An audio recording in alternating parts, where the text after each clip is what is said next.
ফাঁকিবাজি রান্না করে বরকে খুশি করে দিলাম, আর রান্না করতে গিয়ে চোখের পানি নাকে আর নাকের পানি মুখে। ফ্ল্যাশব্যাক।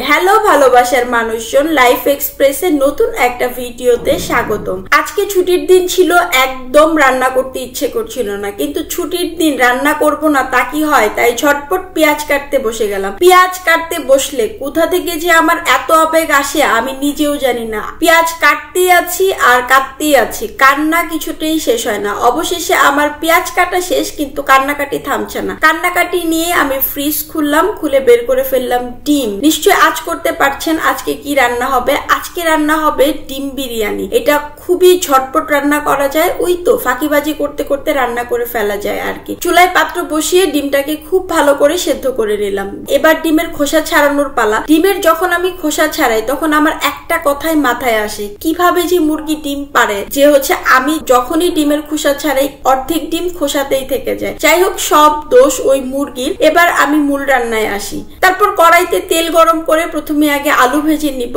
আলু ভাজার সময় অঞ্জন আমাকে ডেকেছিল, তাই আলুগুলো অনেকখানি পুড়ে গেল। জায়গা ব্যাপার না, রান্না করতে গেলে একটু একটু এরকম অ্যাক্সিডেন্ট হতেই পারে। আলু ভাজা শেষ। এবার আমি খুব ভালো করে পেঁয়াজ বেরেস্তা করে নিব। বেরেস্তা বিরিয়ানির জন্য অনেক গুরুত্বপূর্ণ একটা আইটেম। তারপরে পাত্রে তেল গরম করে দিয়ে দিলাম গরম মশলা। গরম মশলাটা একটু ভাজা হয়ে গেলে দিয়ে দিলাম পেঁয়াজ কুচি।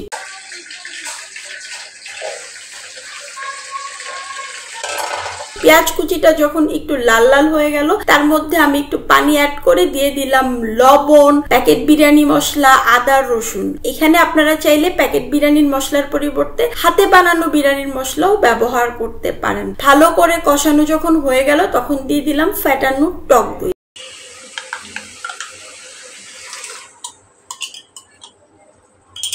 তারপরে আরেকটু নাড়াচাড়া করে এবার বিরিয়ানির চালটা দিয়ে দিলাম, মানে পোলার চাল। পোলার চাল দিয়ে খুব ভালো করে নাড়াচাড়া করে এবার দিয়ে দিলাম আলু।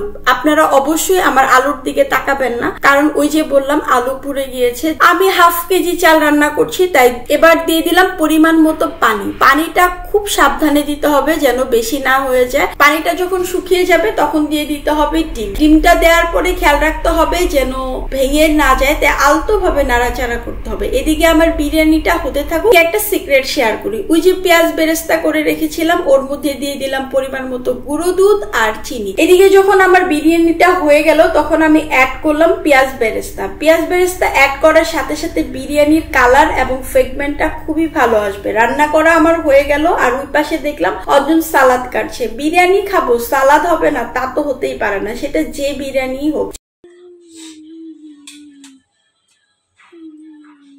যাই হোক, আমার বিরিয়ানিটা দেখে কিন্তু কোনোভাবে বোঝার উপায় নেই যে এটা ডিম বিরিয়ানি। তারপর আমরা ঝটপট খেতে বসে পড়লাম। এই যে অঞ্জন নিজেই বলবে খাবারটা কেমন হয়েছে। খাবারটা সত্যি অনেক ভালো ছিল। যেদিন আপনাদের ফাঁকিবাজি করতে ইচ্ছা করবে কিন্তু ভালো মন্দ খেতে ইচ্ছা করবে, সেদিন আপনারা চাইলে এভাবে এগ বিরিয়ানি বানিয়ে ফেলতে পারেন। আজকের ভিডিওটা খেতে খেতে এখানেই শেষ করে দিচ্ছি। দেখা হবে পরের কোনো ভিডিওতে, ততক্ষণ পর্যন্ত ভালো বাসায় রাখবেন। Thanks for watching.